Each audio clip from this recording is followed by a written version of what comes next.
What's up, y'all? It's Shuffle. We're going to do a channel update. I usually only try to do these now if there's something important, so I'm going to talk about some quick real-life stuff, like what my schedule is going forward, and then I'm going to talk about plans for the channel, not just Darkest Dungeon, but the future, because the future matters. Is coming on, right? We like the gorillas. Real life. I'm in the last week of the spring semester for college. Ideally, I only have one more semester after this. I literally need 2 classes to graduate, so I'm going to try and get a part-time job going forward, but before then, I'm going to treat YouTube like an actual job after the semester's over, and I'm going to try and dedicate at least 40 hours a week to it. The reason being, I am enjoying it right now. I like being able to work on the things I'm working on. It's nice that I'm not so much pigeonholed into certain content, like I don't have to do just LOL React garbage. I can actually make things I like. I have the liberty to make Let's Plays if I want to. I've had people ask for me to do Darkest Dungeon playthroughs or finish off things like Turok. And then I get to do the other stuff that I really like, which is doing some super deep dive analytical stuff into games I enjoy, which right now is Darkest Dungeon, which is probably why about 3,500 of the 4,400 of you are here. I appreciate everyone that's been joining up and all the support I've gotten. Darkest Dungeon, I love it, obviously, but I also want to stress that in order to have success on the YouTubes, because this is not just a hobby, it's kind of transitioning into something more. You know, we're starting to build a minor community going on, so that means that we have to start treating it a little more seriously. So we're escaping hobby territory. And so I'm going to talk about what is coming after Darkest Dungeon. But first, Darkest Dungeon itself. Next videos up are going to be a Flagellant, a Jester, and an Arbalest guide. Not necessarily in that order. It might be in that order. Someone asked me to do the Arbalest before, and I was scripting it a little bit, and I was like, I don't know, like 4 months ago. And then recently, people were asking me to do both the Flagellant and the Jester, and since those are the 3 suggestions I got, those are the 3 ones that are going next. They all seem kind of fun. I've already been playing around with some ideas, and to give you a sneak peek to the Arbalest, I had the game open like a couple days ago, and I looked at my stagecoach, and in the stagecoach was a level 0 Arbalest with Hippocratic, and I went, can I just make some Omega support Arbalest with like Hippocratic suppressing fire, the Battlefield Bandage, obviously, and like spamming Rallying Flare? Could I do that? That sounds pretty cool, so I'm gonna try that. It might blow up my face. I tried to take the level 0 Arbalest on a short champion run because I have no one that's low level on that file, and she almost died, so she had like 2 heart attacks, and I was about to be very salty. But, you know, that's just the things that are coming up, like not just things that I encounter, but, you know, ideas that pop up in the Discord, which you should be joining because some really cool people in there. Some ideas that pop up in there, it's like, you know what, maybe I can explore this and spend, you know, 30 or like 20, 30 hours dedicated to one character, because that's pretty much how I've been approaching the guides. You know, like I put down all my initial ideas, I script out that stuff, and then I go, okay, I need to gather some footage, and then like I get the stuff I want, and then I go, what limits can I really push with this character? And then I try and manipulate it from there. So that's how things like the Cleave Grave Robber came to be, even though that's probably a very suboptimal way to play her, but it's like, you know what, she has a cleave, that lines up with some other cleaves, you can get some good stacking cleave damage going, so why not use that? Yeah, so those 3 guides are coming next. If you want to see something after that, just let me know. I am very open to what y'all want to see, not just what I'm trying to do, so definitely let me know. After the guides, we're gonna transition into some Butcher Circus content. I would like to do a tier list, because I feel like I'm just the tier list meme king at this point. So I do want to do a tier list for Butcher Circus, but I want to do it after some time has passed, and I'm comfortable with like the metagame, and I've watched other people playing it, and I've, you know, read some stuff, maybe talked to some people, and then that way I can refine my opinion. That's when I want to do it. I don't want to be one of those people that has like day 1 tier list where someone got a 5-win streak with this team, and they're like, it's the best team! You know, because like people that are in different time zones haven't even woken up to play the game yet. If I need to, I'll do specific build videos. I'd like to keep those a little shorter than what's going on. than the current class guides. It depends on how different the metagame for PvP is compared to just vanilla Darkest Dungeon. I don't know if you can call it vanilla with 2 DLCs at this point, but you get what I'm saying, right? Like the PvE Darkest Dungeon. So we'll make that kind of content if it's deemed necessary. I would also like to post some videos of my matches that I have, because I would like to play some of the viewers, especially the people in Discord, because that's just easier to set up logistically from my end. So if you want to play some matches against each other, feel free to drop in and say, hey, I'm trying to play some games. Like, alright, we got you. The final chunk of Darkest Dungeon content is going to be a modded playthrough. People have been asking for it, I want to do it. It's just a matter of sitting down and picking out the mods. Like, I've just been so busy with the school and my other obligations that I have not really been able to research every mod that I want. I do have a list that's growing that I've been adding to. Not just things that I find, but what are suggested to me, so I've been adding to it. And I want to do the playthrough, even though it is time consuming, because someone mentioned that in a comment. They said that, you know, they would like to see a modded playthrough, even though it is time consuming, and I said it should be fine, because I've done Let's Play content in the past, and with Let's Plays, it's a different kind of time consuming. Like, if I do a guide video for a character, like the Grave Robber guy probably took me like 48 hours or something like that to edit, mostly because I ran into a spoiler issue. Like, it was such a minor one, but people were like, come on man, I don't want to see spoilers. So I was like, okay, I'm gonna go back, I'm gonna reshoot half this freaking video so I can get rid of the spoilers and go from there. And then the Shieldbreaker guy took about 20 hours to edit. Took about maybe like 5 hours in recording. A little more than that, probably. You know, somewhere around 25, 30 hours. So, like, that's how long the long projects take. They take about 20 to 60 hours, depending on how, like, difficult the editing is or how in-depth the content is. Meanwhile, Let's Plays or playthroughs, I've said this many times in my other playthroughs, but just in case anyone hasn't watched those are really quick to turn around. So for instance, if I do a half-hour Darkest Dungeon playthrough, like I just do a medium mission, I just record that as like a Let's Play thing. If it takes about a half hour to record, it takes about 35 minutes to edit, and then probably like 20 minutes to render. So it's very quick to turn those around, and the editing required is very minimal. Like, I can just put an earpiece in, and I can do other things while I just listen to clean up my audio, because that's usually what I'm doing. Or if I hear something that I've made a mental note about, it's like, okay, I want to insert, you know, like a little cut here, some kind of edit or some meme, then I do that. But they're really quick to do comparatively. So I could, for instance, record for like 3 hours or something like that, and then just have a week or two's worth of content and just go from there. The reason I want to do the playthrough is not only for fun, not only because people are, you know, asking to see it, but also because it is good filler content, so I have something to upload in between big projects. So that means I'm going to be getting to it probably next week. I'd like to have the first couple videos of it up in 2 weeks. I don't know, that's really tentative, especially with Butcher Circus coming out, but that's like the on-paper goal right now, so definitely be expecting that. I'll probably be doing a Blood Moon playthrough just to keep it interesting, and yeah, I guess that's it for this. So I alluded to this before, and we have to start talking about life after Darkest Dungeon. I have enough Darkest Dungeon video ideas to probably last a year. Definitely to last until Darkest Dungeon 2 drops, at least in its early access form. And then once Darkest Dungeon 2 comes out, I can obviously make content there. And I think I will have established myself as a Darkest Dungeon content creator at that point, so that's pretty nice.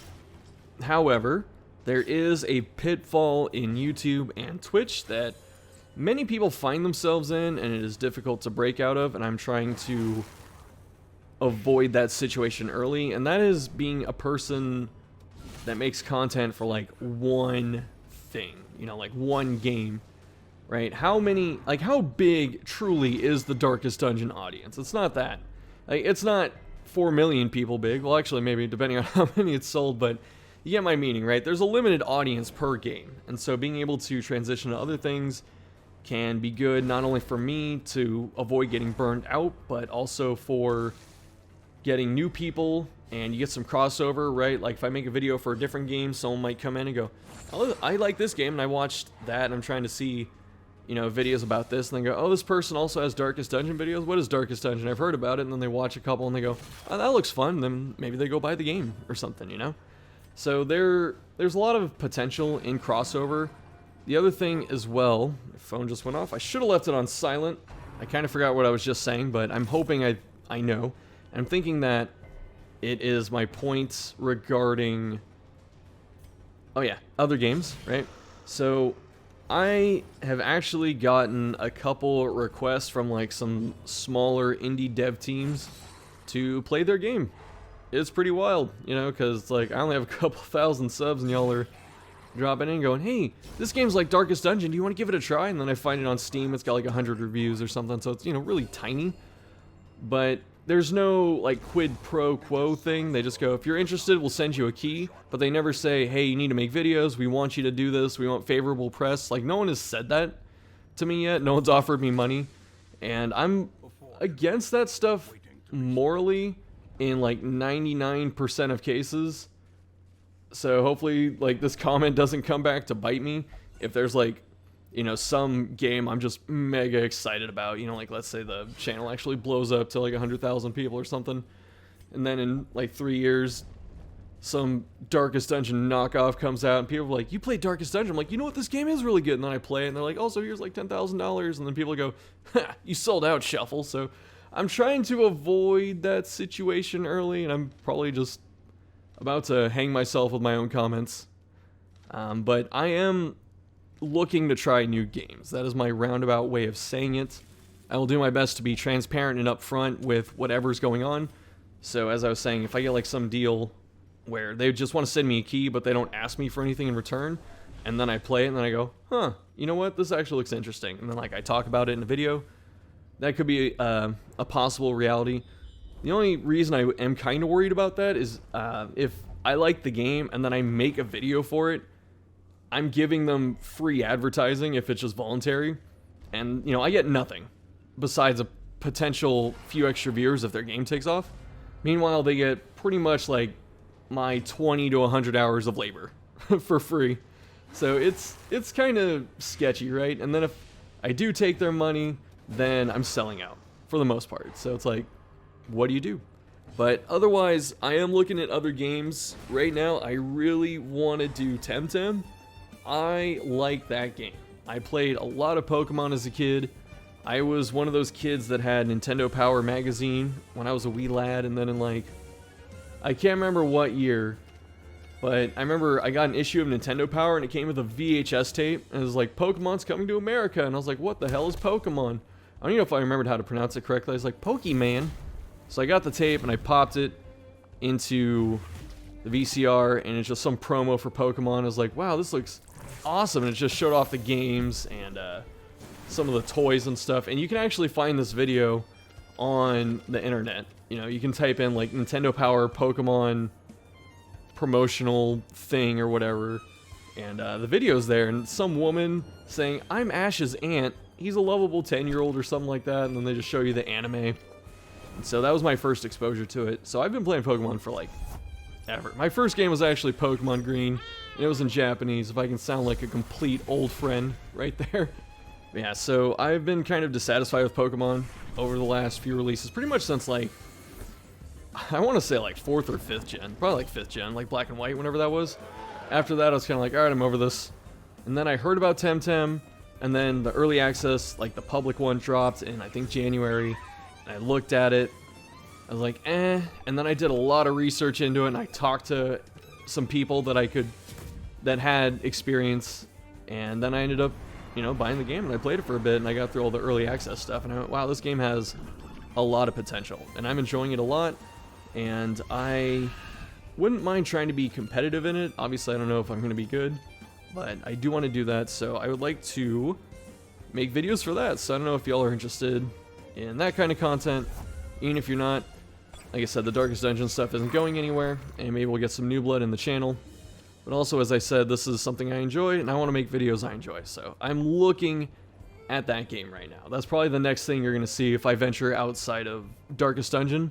And if I'm not doing something that's finishing off a Let's Play series, which is, I guess, the final point, is there are a couple Let's Plays that I want to finish that people have been asking me about, specifically Turok. I love Turok. I just stopped playing it. I remember I was having an issue because I was using mouse and keyboard in like windowed mode, and for some reason, I don't know how I could fix it either because I'm not like really savvy with the Steam interface, But my Turok game got to the point where my mouse would always go off screen. Like, it wouldn't lock into the window anymore when I was playing Turok. And that was just really obnoxious. So after that started happening, I just stopped playing it. Plus, I kept getting stuck. And I didn't want to use a guide, but it's like, I don't want to keep just wandering around for 30 minutes, you know, without finding things. But I would like to finish Turok, and then maybe do Turok 2. Those are games I'd like to play. And probably finish Jet Force Gemini. I feel like I was a couple levels away, and I just stopped. So I guess I've already rambled too far here, but that's pretty much what you should look forward to at this point. Just to recap, there's Darkest Dungeon videos. The next guides are going to be the Flagellant, Jester, Arbalest. I'm also going to do some new player guides. I forgot to mention that. I'm going to do like a town optimization and roster guide. I actually recorded the town guide, and I combined it with like a roster guide, and it just went horribly, so I scrapped it entirely. But I would like to either do them separately or merge the roster thing into the new players tips. So what I'm going to do is the town guide, the new player guide, the roster guide somewhere, because some people actually ask, you know, that might be just a 2-minute video, all things considered, but that'll be easy, right? And then I'm going to do a Blood Moon guide, because Blood Moon does have some nuance to it that players should recognize, and it has some ways to make it easier, right? You might be thinking, oh, I just have to do, you know, I have to do everything. I have to kill all the bosses in the game, I have to clear the courtyard, and then I have to clear the Darkest Dungeon in 100 weeks. And you actually don't. You just need to clear the Darkest Dungeon, right? So you can go to the ruins for 95 weeks, and then clear the Darkest Dungeon on the last 4 weeks, and you can actually beat the game that way. But those are things we'll talk about in the video, right? Just some general helpful stuff. And I'm also working on a Blood Moon Torchless playthrough. Right now, I think it's in like week 8. It's not very far, but man, is that rough. Jeez Louise, the first like 3 weeks were the absolute hardest because I'd have like 10,000 gold and I can't even use the blacksmith yet. I'm like, I'm just dying. They're hurting me. Anyway, so Darkest Dungeon guides, a playthrough, Butcher Circus, Temtem videos, probably some Let's Play stuff when I have like an absolutely maximized amount of free time. Like, it's perpetual summer heat wave and I don't want to leave the house, and I have somehow been this amazing worker and pushed out all the content I wanted to for the next 3 months. I go, yeah, I guess I'll play Turok. Anyway, I think I'm done.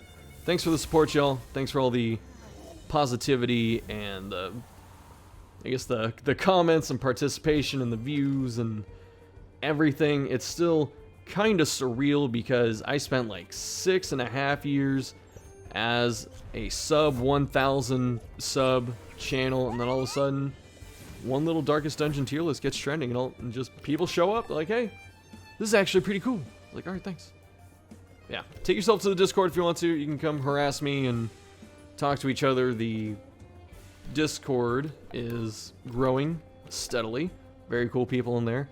The Darkest Dungeon section, undoubtedly, or unsurprisingly, does have some solid traffic. People talking about their strats, people talking about clearing the game for the first time.